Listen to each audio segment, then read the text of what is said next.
Canada.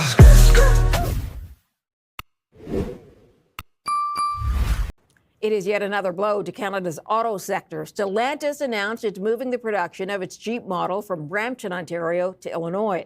Washington has been pushing automakers to bring production back to the U.S. Let's get a reaction from Flavio Volpe, President, Automotive Parts Manufacturers Association.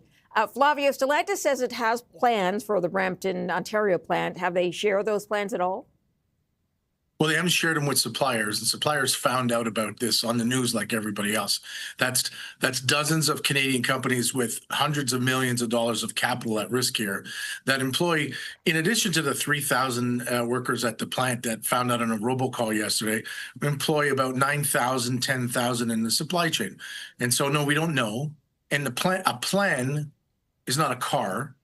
And they found $13 billion to invest in plants all over the U.S. In an announcement yesterday, and $600 million to move the Compass from here to Belvedere, Illinois. So I'm hoping that plan is a car and not some wind-down transition.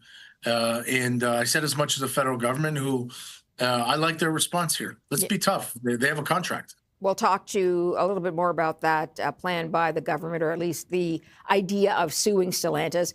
As you mentioned, 3,000 people work at the Brampton plant directly. They've already been laid off for some time. So this was a plant that was already in some sort of transition? Well, they're paying those workers. So they may be laid off, but they're at home on a payroll with the promise that, hey, by the way, you've been making stuff here for 62 years. Some of you have been here for decades on your own, and some of you are second and third generation here. Same with suppliers. You know, there's some suppliers of that plant from 62 years ago. And they said, stay tuned. We've got a 3-row electric SUV. Then Donald Trump got elected and got rid of a purchase incentive. So we're not going to make electric SUVs anymore, but we're going to make the Jeep Compass.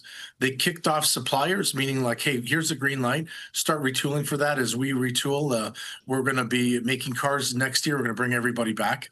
So it's not, you know, there's a lot of people saying, well, you know, if the people are already at home, they've already transitioned. No, they haven't. And these are wages, you know, $45 plus pension benefits that are jobs that people hang around for, that they pay mortgages and they feed families and they make the most advanced manufacturing products in the world. It wasn't that long ago, January 2024, where it was making the most popular car in its segment, a vehicle that saved, in many ways, the Daimler Chrysler FCA Stellantis group. And so it's disrespectful in the way in which that they dealt with their own workers. No less respect for suppliers to the plant and to the Canadian taxpayers who, you know, you've had me on the show many times talking about a wonderful collection of investments by Stellantis in Windsor for a battery plant and an assembly plant, as well as an R&D center. But all of that, we said, look, you've got to wrap Brampton into that or we're not on. And so they've bent to Donald Trump, you know, in 9 months. When Canadians have supported them in Brampton for 62 years. Yeah. Let's talk about what Ottawa has the goal of doing, if not the goal of doing, at least is looking into. The industry minister is threatening legal action. Has something like that ever been pursued before?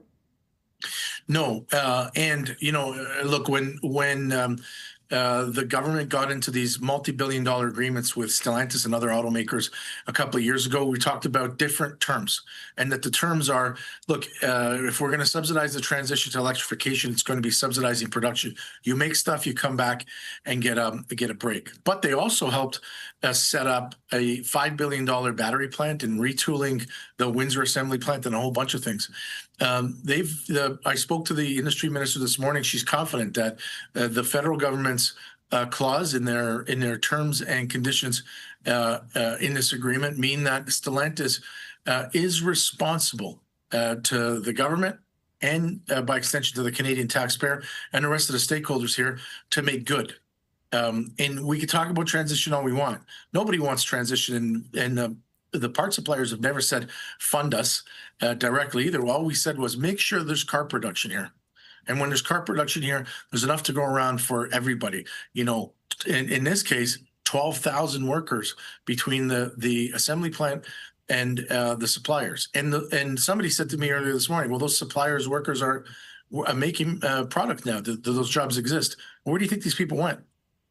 Nobody wants to let go of staff. You pay, you keep them. They're great people, and they expect work. As you know, they are adding a third shift to the Windsor plant. This is something that has been brought up as an offset. Can any of the workers from Brampton be moved there? Is that something that's feasible? Well, I mean, so 2 weeks ago, they said, look, we're adding a third shift in Windsor. Everybody in Windsor should be happy. Today, they said, by the way, hold on. We're going to send people from Brampton. And what we're saying to people in Brampton who have a family in Brampton and have a life in Brampton, look, if you get up and move 3.5 hours down the highway, you're going to have the job that we promised you over here. That's PR, and it's pretty flimsy. We talked a little bit about what action Ottawa could take. Are there any other stakeholders, as you mentioned, that you see or have heard about taking action? And do you think it's a done deal? Do you think this action will actually change minds? You know, not too long ago, another automaker in Ontario closed the plant in 2018. Said there's no more product here, there's no more plant here. And the governments, both levels of government, but specifically the federal government, went in on them and said, you know what, you've been here 120 years. We put a lot of money into you. That's not good enough for us. And that plant is now on 2 shifts, making one of the most popular vehicle in the US and in Canada. And so it can be done. It doesn't have to be over. But now is not the time for flimsy promises to say, hey, well, just hold on, we're going to let you know, patience for a year. No, that's when the temperature's down. That's when the Canada-US fight is over and we've won or lost it. Now's the time. You got an option, and you found $13 billion yesterday, by the way. Then find a car. And maybe it's a plant that's running on 3 shifts in the U.S. Find a shift, send it up here. Lavia Volpe, President, Automotive Parts Manufacturers Association. Thanks for your time, sir.